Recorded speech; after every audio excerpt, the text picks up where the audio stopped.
Good morning friends. आज एक नए टॉपिक के साथ है फिर से हाजिर हैं। आज क्या क्वेश्चन है, तो यह इकोनॉमिक्स का ही क्वेश्चन है कि भारतीय बाजार के प्रति अंतर्राष्ट्रीय आकर्षण को स्पष्ट कीजिए। यह वर्तमान में भी बहुत ही सार्थक क्वेश्चन बन गया है।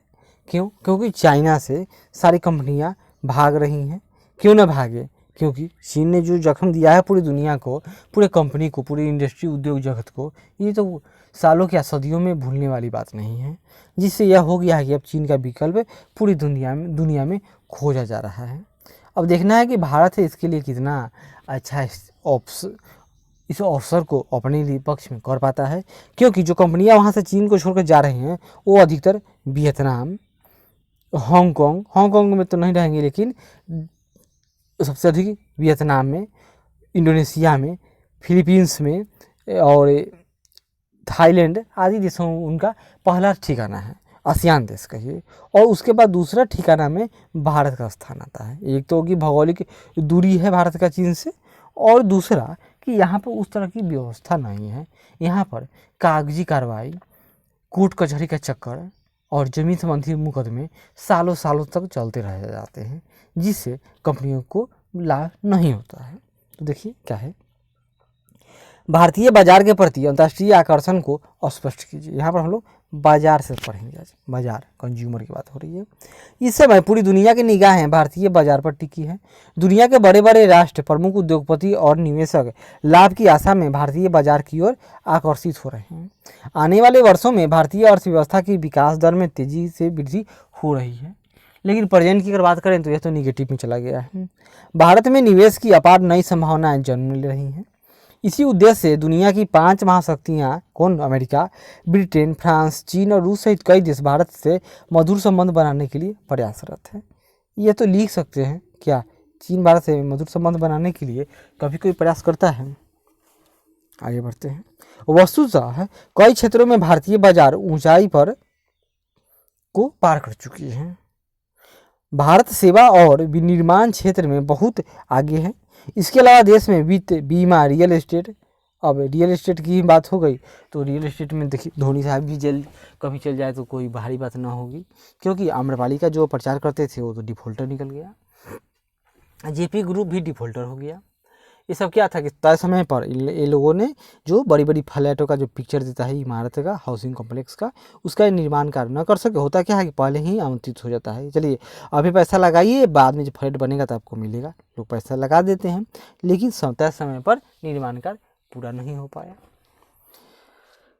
आगे बढ़ते हैं। खनन निर्माण क्षेत्र, ये तो जानते हैं क्या होता है। जब भी कोई खनन कार्य भारत में शुरू होता है तो ग्रीन पीस, पेटा इंडिया, बहुत तरह के जो पश्चिमवादी संस्थाएं हैं वो सब आगे चले जाते हैं और यहाँ के कुछ एनजीओ भी झंडा उठाकर तैयार चले हो जाते हैं। भाई अब पर्यावरण को खराब कर रहे हो। थोक व खुदरा क्षेत्र में भी भारी प्रगति की है। भारत के द्विपक्षीय व्यापार में वृद्धि से वैश्विक स्तर पर भी भारतीय उद्योग व्यवसाय के अवसर बढ़े हैं। दुनिया के विभिन्न देशों को भारत की ज़रूरत और भारत को अपने आर्थिक उद्देश्यों को पूरा करने के लिए दुनिया के विभिन्न देशों की ज़रूरत है। बच्चे हम लोग पहले भी सुनते थे कि भारत से पहले बाहर से हथियार खरीदता है। आज भी देखते हैं कि भारत बाहर से हथियार खरीदता है। भारत में भी तो बनना चाहिए। हाँ, सुधार हुआ है, बन तो रहा है, कुछ काम हुआ है, लेकिन अभी बहुत बाकी है। तो मैटर बाकी कैसे रह जाता है? क्योंकि यहाँ पर जो कागजी कार्रवाई है, लाल फीताधारी ब्यूरोक्रेट, यही तरह पेचीदा है कि कोई काम ही सही से नहीं हो पाती है। इस उद्देश्य से देश की विभिन्न कंपनियां कारोबार बढ़ा रही हैं और भारतीय कंपनियां विदेशी कंपनियों के कारोबार का तेजी से अधिग्रहण और विलय करते दिखाई दे रही है। देश के शेयर और पूंजी बाजार में तेजी का दौर विकास की गति की ओर बढ़ता जा रहा है।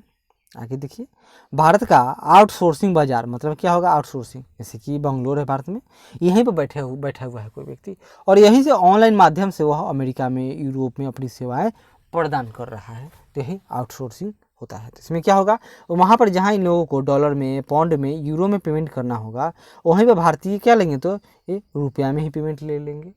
तो रुपया में कम पेमेंट होगा और कम होगा तो इन कंपनियों को फ़ायदा हो गया और इससे भारतीय क्षेत्र को भी तो फायदा है। यही हाल है, यही कारण है कि भारत में आउटसोर्सिंग क्षेत्र बढ़ा है। दुनिया में भारत आउटसोर्सिंग के लिए सबसे सस्ता, सुरक्षित और गुणवत्ता वाला देश है। आईटी के विश्व बाजार में भारत की प्रगति के पीछे एक कारण यह भी है कि यहाँ संचार दरों में भारी गिरावट आई है। यहाँ मजबूत ढांचा कायम हो चुका है। इस संचार उद्योग के निजीकरण के चलते कई कंपनियों के अस्तित्व में आने से दूरसंचार की दरों में भारी गिरावट आई है। उच्च कोटि की त्वरित सेवा, आईटी एक्सपर्ट और अंग्रेजी में पारंगत युवाओं की बड़ी संख्या ऐसा कारण है जिनके बदौलत भारत पूरे विश्व में आउटसोर्सिंग के क्षेत्र में अग्रणी बना हुआ है। इतना ही नहीं, भारत दुनिया के विभिन्न देशों के लिए प्रोफेशनलों की प्राप्ति का प्रमुख बाजार भी बन गया है। आज दुनिया की कोई भी कंपनी देखिए, उसके जो सीईओ हो गया या मैनेजिंग डायरेक्टर, उसमें भारतीय मिल ही जाएगा। सुंदर पिचाई, सत्या नडेला, इंदिरा नूई पहले थी अब नहीं है, इसी तरह बहुत सारे हैं। मल्टीनेशनल कंपनियां इंजीनियरिंग और मैनेजमेंट के प्रोफेशनलों के लिए भारत का रुख कर रही है।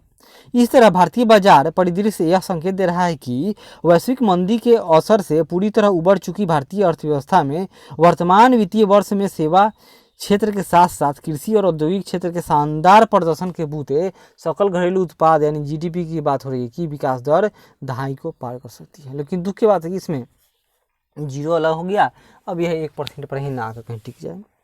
बेशक भारतीय कंपनियों को भारतीय बाजारों में अपनी पैठ बनाने के लिए ग्राहक सेवा पर ध्यान देना होगा। विदेशी कंपनियों को भी यह समझना होगा कि भारतीय बाजार उनके लिए डंपिंग ग्राउंड नहीं है जहां वे कम गुणवत्ता के उत्पाद खपा सके। सरकार को भी यह महत्वपूर्ण जिम्मेदारी है कि वह ग्राहकों को उपभोक्ता शोषण से बचाए और गुणवत्ता नियंत्रण के लिए विशेष बाजार नियामक आयोग बनाए। रंगराजन समिति के अनुसार भारत में गरीबी का प्रतिशत 29.5% था, याद कीजिए। इसीलिए क्या आवश्यक है कि भारत में भारतीय बाजार को अंतर्राष्ट्रीय जो हस्तक्षेप है उसे बचाया जाए, इस तरह से उसको मोड़ दिया जाए ताकि अधिक से अधिक रोजगार उपलब्ध हो। और वो किस में उपलब्ध हो, तो भारतीय लोगों को ही मिले। ऐसा नहीं कि विदेश में कंपनी, चीन में, अमेरिका में, यूरोप में बैठी हुई कंपनियां वहीं माल बना रही हैं और सब के सब भारत में इसे डंप करते जा रहे हैं। जिससे क्या होगा, यहाँ की कंपनियां देखिए ये क्लोज हो जाएगा, बंद, ये भी बंद, ये भी बंद। तो क्या होगा, यहाँ कंपनी बंद नहीं हुआ, इससे यह हुआ कि यहाँ पर जो लोग इसमें काम कर रहे थे, जो लोग व्यक्ति बेरोजगार थे, वो अब बेरोजगार हो जाएंगे। ऐसी स्थिति उत्पन्न नहीं होने देना चाहिए। काम किसका है, तो सरकार का।